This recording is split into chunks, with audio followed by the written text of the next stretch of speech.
Hello aspirants, welcome to simply learn UPSC channel. Indian Express अखबार में देखिए, पहला आर्टिकल आज के दिन में यूपीएससी के एग्जाम के लिए ये है। अपना चंद्रयान 3 मिशन चल रहा है। उसका लैंडर जो है चंद्रयान 2 के ऑर्बिटर के संग कांटेक्ट किया, एक मैसेज दिया ऑर्बिटर को, वेलकम बडी। ये जो पूरा आर्टिकल है ये खाली अपडेट की तरह है कि चंद्रयान 3 चंद्रयान 2 का कांटेक्ट हो गया, वो उसको हेल्प करेगा लैंड करने में।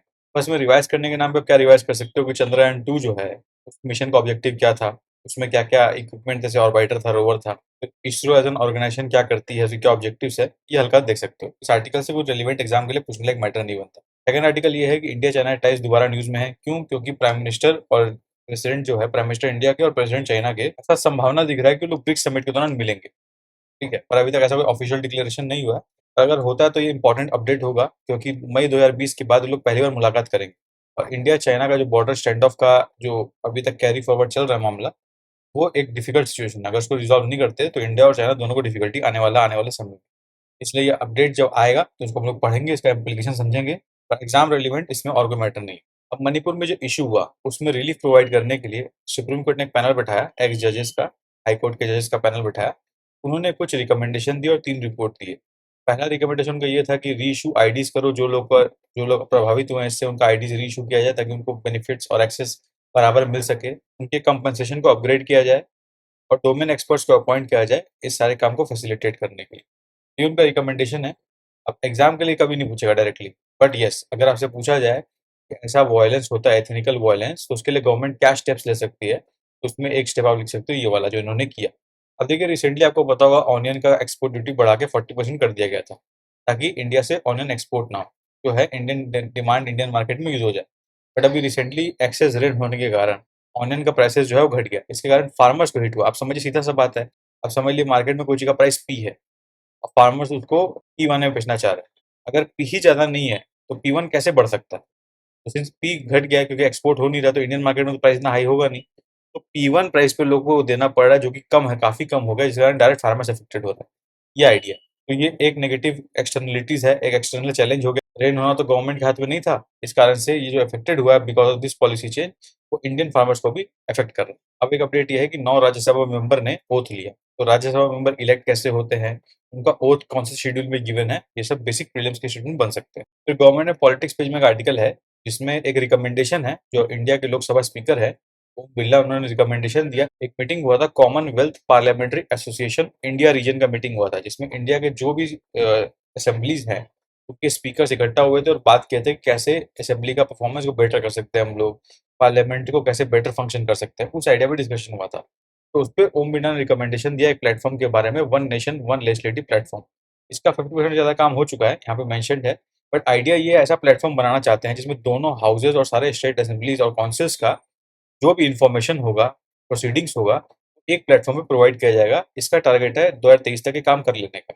अभी इनका रीजन क्या है कि मैक्सिमम जो इन्फॉर्मेशन है आरटीआई एक्टिविस्ट के पास होते हैं, पर आम जनता के पास कुछ ज़्यादा इन्फॉर्मेशन होता नहीं है अबाउट द लेजिस्लेटिव फंक्शनिंग। अगर जनता जानेगी, अगर सिटीजन जानेंगे कि उनके जो रिप्रेजेंटेटिव है पार्लियामेंट में कैसे परफॉर्म कर रहे हैं, उनका रवैया क्या है, फिर उनको अपना राइट प्रैक्टिस करने में ईजी होगा, जो कि बिल्कुल आर्ग्यूमेंटली सही बात है। तो ये कुछ रीजन के कारण इन्होंने ये रिकमेंडेशन दिया है, तो ये रिकमेंडेशन आपको ध्यान रखना चाहिए। ऐसा हम लोग कर सकते हैं, इनको कोट कर सकते हो डायरेक्टली आप। लेजिस्लेटिव प्रोसेस को बेटर करने के लिए ये गवर्नेंस के अंदर क्वेश्चन आ सकता है डेफिनेटली, और एथिक्स के अंदर भी इसका कोई रिलेवेंट सवाल बन सकता है, जुड़ा जुड़ा, ये आप यूज कर सकते हो। तो इस कंटेक्स्ट में उसको ध्यान रखना है, वेरी इंपॉर्टेंट टॉपिक। अब वर्ल्ड पेज में देखिए, पहला आर्टिकल जो है वो माइग्रेंट्स के ऊपर है, रिफ्यूजीज के ऊपर है।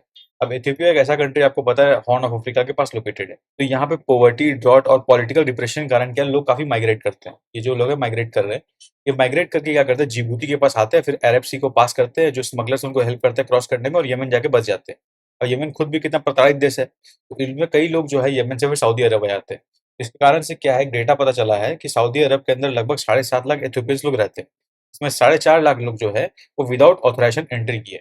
अब ये जो प्रॉब्लम है, इसको सऊदी अरेबिया कम करना चाहता है। तो सऊदी अरब क्या करता है, अपना बॉर्डर को स्ट्रेंथन करने के लिए, टाइटन करने के लिए रखा है, और लोगों को कई बार रोकने के लिए उनको मार भी देता है उनका बॉर्डर फोर्स। इस चक्कर में ह्यूमन राइट्स ग्रुप ने पता लगाया कि इस चक्कर में 100 से ज्यादा लोग इथियोपियन माइग्रेंट्स मारे जा चुके हैं। तो एज एन अपडेट और समझने के लिए कि माइग्रेशन वाला इशू कितना बड़ा है, ग्लोबल माइग्रेशन एक बहुत बड़ा इशू है, और किस वजह से होता है ग्लोबल माइग्रेशन, और कंट्रीज क्या क्या स्टेप लेती है, सब इसमें कवर होता है। ये इसका बहुत ही होलिस्टिक यूज़ है, ऐसे डायरेक्टली सवाल कभी नहीं पूछेगा, पर इसका बहुत होलिस्टिक यूज़ है। इसको इंटरनेशनल रिलेशन में, इंटरनल सिक्योरिटी में, और फिर ऐसे और एथिक्स में इसको डेफिनेटली कई तरह से यूज़ किया जा सकता है। I hope you understand. फिर इकोनॉमिक पेज में कुछ वही डेटा और टर्म का बात है। पहला ये कि जो रेमिटेंस फॉर इक्विटी परचेसेज़ है और लिबरल रेमिटेंस स्कीम के अंदर जो गिफ्ट्स हैं, उनकी संख्या काफ़ी बढ़ गई है।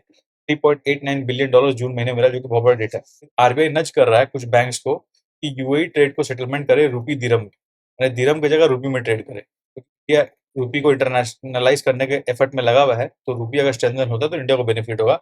उस ऑब्जेक्टिव के लिए इनिशिएटिव लिया गया। फिर इंडियन एशिया का जो हम लोगों ने कल एफटीए का बात किया था, लोग जल्दी रिव्यू करना चाहते हैं, तो उन्होंने एक टाइमलाइन डिसाइड किया कि 2025 तक वो काम खत्म कर लें। Asian India trade in goods agreement जो है, ये इन दोनों के एफटीए का नाम है, ये आपको जानकारी होना चाहिए।